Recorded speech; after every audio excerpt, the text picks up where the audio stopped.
में विस्तार से बात करता हूँ।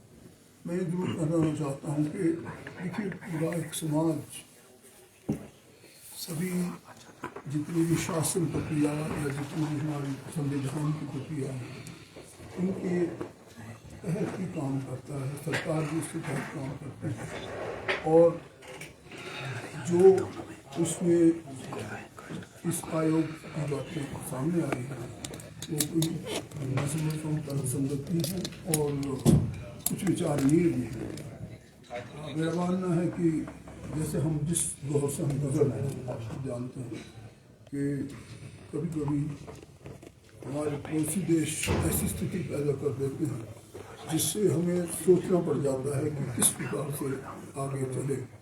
ऐसी भी स्थिति पैदा हो जाया करती है कभी कभी, जब कोई बात होती है तो उस पर ध्यान देना चाहिए, सुनना चाहिए और जो रास्ता आगे निकल सके उसको विचार विनिमय से सबको बिठाकर संगठित होकर और उस पर हर चीज़ को तुलनात्मक शीशे से देखा जाए, किस प्रकार से हम इस अपने समाज को आगे ले जाए। आप देखते हैं कि हम 75 साल अपनी स्वतंत्रता की पूरी कर चुके हैं और देश की समस्याएं कुछ एक ऐसी हैं जो जहाँ पहले हमने देखी थी लगभग उसी रूप में आज उसका भी सामना आप कर रहे हैं। मैं इसलिए कह रहा हूँ इस बात को कि समानता का अधिकार जो इन लोगों ने भी कहा है बहुत अच्छा विषय है, परंतु देखना इस विषय को है कि हम क्या कभी ये बोलने लायक हो जाते हैं कि मैं एक भारतीय हूँ। ये ना बोलना पड़े मैं इस गुजरात के गाँव का हूँ या मैं हिमाचल के फलां जगह को, मैं फलाने वर्ग से करता हूँ, मैं इस धर्म को कर रहा हूँ, मैं इस जाति से हूँ।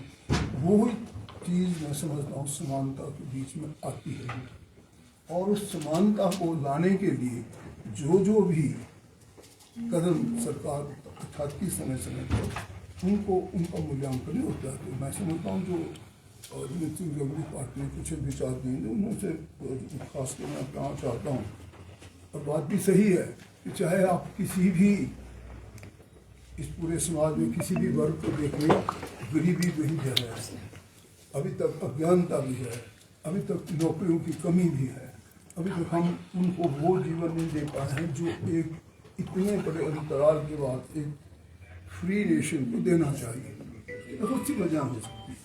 मैं क्यों उदाहरण दे रहा हूँ, माननीय मुख्यमंत्री महोदय ने अपनी कुर्सी संभालने से पहले सबसे पहले एक ऐसे जगह में जाना चाहा जाता इन टूटी के बीच जो कि हमारे बालिकाओं का क्यों गए, क्योंकि वो असमानता ही तो है। क्योंकि जो बच्चा छोड़ दिया फेंक दिया उसको किसको पता नहीं कि वो कुम्हार का बच्चा है कि वो किसी और हायर कास्ट का है या किसी निम्न वर्ग का या किसका है, वो किसी वर्ग का भी हो सकता है। तो वो समानता की तरफ एक कदम है। उन्होंने कहा हम इनके माता पिता हैं, उनका अनुसार ये इसी प्रकार से बाहर जाएंगे।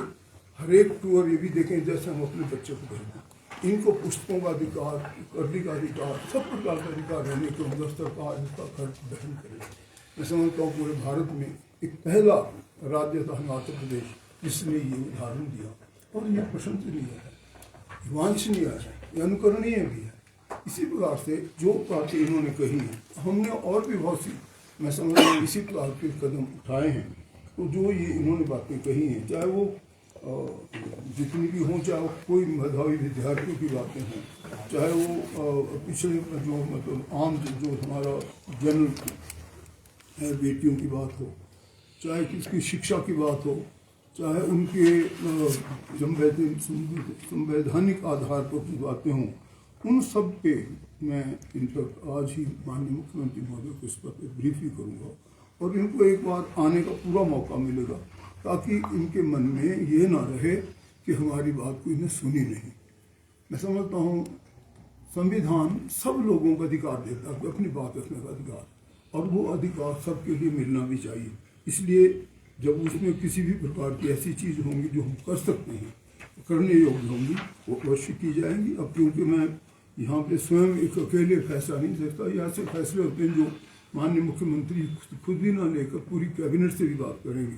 तो मेरा अपना मानना है कि हम जितनी भी इन्होंने बातें कही हैं, जो कि आज इनकी यहाँ पे सुनने को मिली। हमारी काफ़ी समय से काफ़ी देर तक बातचीत हुई और हम चाहते हैं कि ऐसा कुछ ना रहे, जो इन्होंने प्रस्ताव दिए हैं उनको अच्छी तरह से विचार निर्णय होगा और इस पर जो भी रास्ता निकल सका संभावित किया जाए। कमल साहब, एक प्रश्न राष्ट्रीय को लेकर जो प्रधानमंत्री ने कल संबोधन दिया है और जो सिचुएशंस चल रही है इस समय भारत और पाक के बीच में, आपको क्या लगता है जो सीज फायर हुआ और उसका ऐलान ट्रंप द्वारा किया गया, ये आप इसे सही मानते हैं? देखिए, मैं जानता हूँ कि मैंने भी तीनों वॉर में भाग लिया, we were thrown into battle when we are hardly very young age of 19 year और सो। 62 से लेके 65 से लेके 71 के जितने भी ऑपरेशन थे मैंने तीनों युद्ध में भाग भी लिया है। युद्ध कभी भी कोई एक्सेप्टेबल फॉर्म ऑफ ऑपरेशन या जो जीवन का रास्ता नहीं माना जाता, चाहे वो क्रीमियन वॉर रहा हो, फर्स्ट वर्ल्ड वॉर रहा हो, सेकेंड वर्ल्ड वॉर रहा हो, या हमने भी जो 3 वॉर लड़े, आखिर में आपको टेबल पर ही आना पड़ता है। आपने देखा 1971 में जब श्रीमती इंदिरा गांधी जी प्रधानमंत्री थी, और मुझे अभी तक याद है कि हम लोंगेवाला में 7-7 फुट नीचे बंकर में बैठे होते थे। जब उनका भाषण आया तो हम लोगों को भी, अभी आज भी रोंगटे खड़े होते थे, उन्होंने कहा पूरा भारत आपके साथ है, मेरे बहादुर जवानों, पूरा भारत आपके साथ है, हम चाहे किसी चीज़ से रह भी लेंगे, आपको टैंक हो, आर्टिलरी हो, चाहे किसी प्रकार की और एम्यूनिशन की कमी नहीं आने दी जाएगी।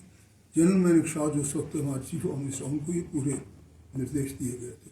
तो उसके बाद भी आप सबने देखा 93,000 सैनिक थे और इसी शिमला में वार्ता करनी पड़ी, और हमें लोगों ने बहुतों ने अपने प्रो एंड कॉन सबके होते हैं, वही क्यों छोड़ने चाहिए कि हमेशा को रखते, ताकि कुछ हमारे सब इससे ऐसी चीज़ें होती हैं, कुछ एक जिम्मेवारियाँ होती हैं जो कि नेशन को निभानी पड़ती है। तो जो हमारे मुख्य एग्जीक्यूटिव होते हैं प्रधानमंत्री सब हैं, उनका भी जो निर्णय है वो बहुत से फैक्टर से संबंधित होता है और उनको समय के अनुसार ये निर्णय जो सीज फायर का वो एक्सेप्ट करना पड़ा।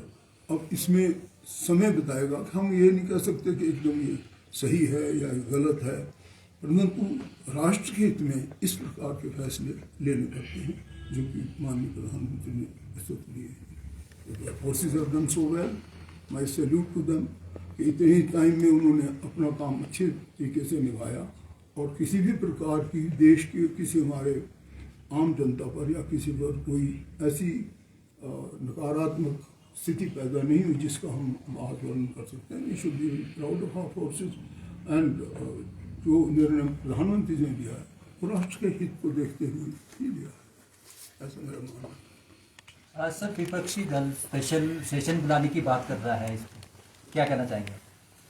देखिए, सेशन जहाँ तक बुलाना है वो तो अगर बुलाया भी जाए तो there should be no harm in that, because उससे कुछ ना कुछ चीज़ें अच्छी बाहर आएंगी। दोनों तरफ का टैलेंट, अभी देखो पक्षों चाहे विपक्षों किसी ने इस प्रकार ऐसी की नहीं, आप देखते ही हमेशा होता रहा। जब हमारे पास तो खुद पार्लियामेंट में था और जब भी ऐसी चीज़ें हुई तो चाहे पक्ष हो चाहे विपक्ष हमेशा खड़े रहे। इस वक्त भी मेरा अपना मानना है कि पक्ष और विपक्ष खड़े हैं और अगर कुछ चीज़ें वो और डिस्कस करना चाहते हैं इसके लिए सेशन कीजिए, उस आवश्यकता समझते तो होल्ड सेशन। प्रधानमंत्री जी कह रहे हैं कि ऑपरेशन सिंदूर जो है खत्म नहीं हुआ है। हाँ, देखिए ऐसा है कि जो आपने देखा ये कितना जघन्य पड़ा था और किसी भी रूप में किसी भी वक्त कोई भी, मैं समझता हूँ परमात्मा को जो भी मानते हैं ना, तो आज भी सब लोग मानते हैं कोई ना कोई सुपर पावर है जो हम सबको कंट्रोल करती है। एक बच्ची जो 16 तारीख को सुहागन होती है उसका 22 तारीख को सिंदूर छीन दिया जाता है।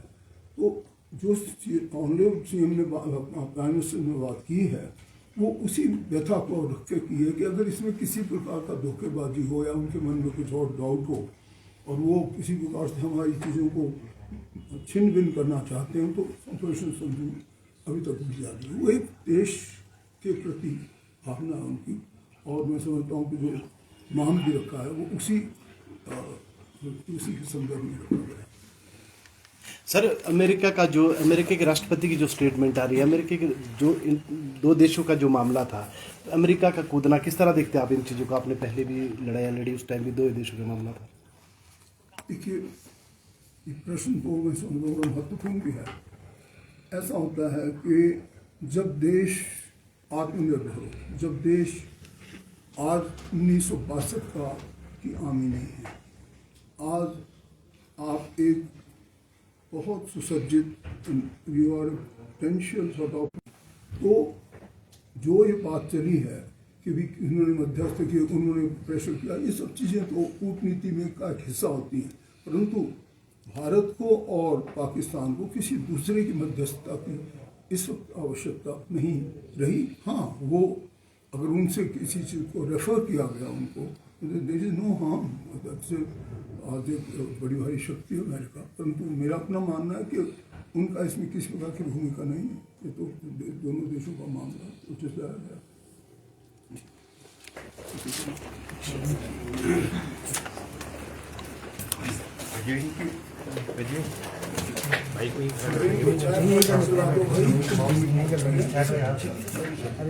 अरे यार तो साहब 2 मिनट हो गया, बाद में कर लेंगे। ठीक है।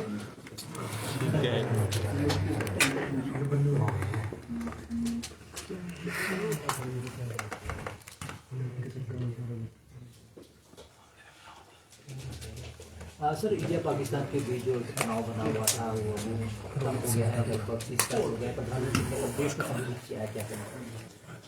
लाइव चला हुआ है, बंद करो इसको, अरे बंद करो इसको यार। और